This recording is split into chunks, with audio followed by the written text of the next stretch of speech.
Ассалаумағалейкум, менің каналыма қош келдіңіздер. Жақындарыңызға дәл осы видеоны бөлісе кетіңіз. Бақара сүресі 25 және 29 аяттар. О Мұхаммед, иман келтіріп, игілікті істер атқарғандарды сүйіншіле. Шүбәсіз, олар үшін жайқалған жасыл бауларының арасы мен зәулім сарайларының түбінен өзендер ағатын жәннет бақшалары бар.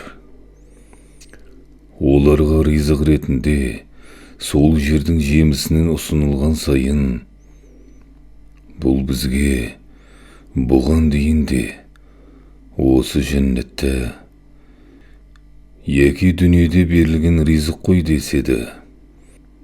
Негізі олардың дәл өзі емес ұқсасы беріледі. Сырттай ұқсағанмен ләззаты өзгеше болады. Олар үшін жәннетте пәк жұбайлар бар. Олар онда мәңгі бақи тұрақтап қалады.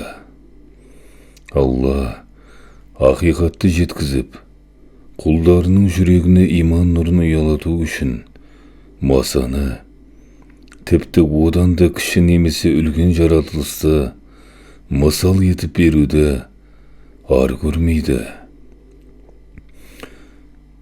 Иман келтіргендер осы мысалдың хикметін түсінгендіктен оны Раббыларына жеткен ақиқат деп біледі. Ал кәпірлер болса, Алла бұл мысалмен не айтпақшы, һәм не істемекші деседі.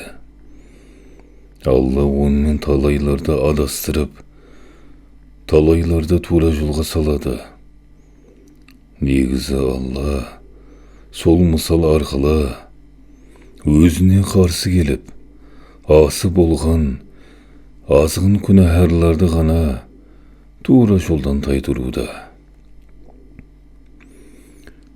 Ол азғындар Аллаға иман келтіріп, пайғамбарға толық бойсынуға қатысты Аллаға берген уәделерінде тұрмай, серттерін бұзады.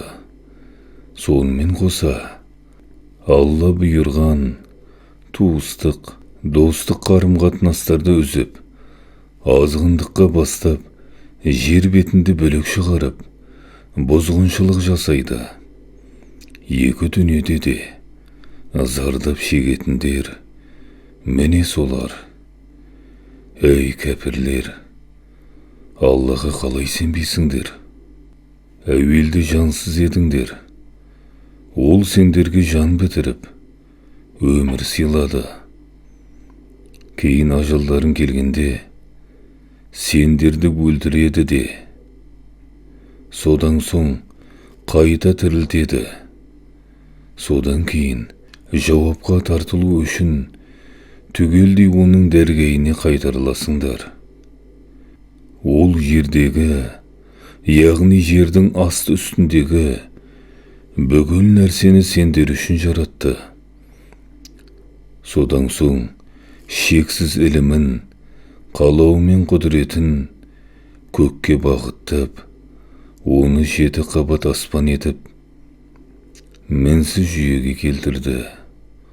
Ол барлық нәрсені толықтай білуші.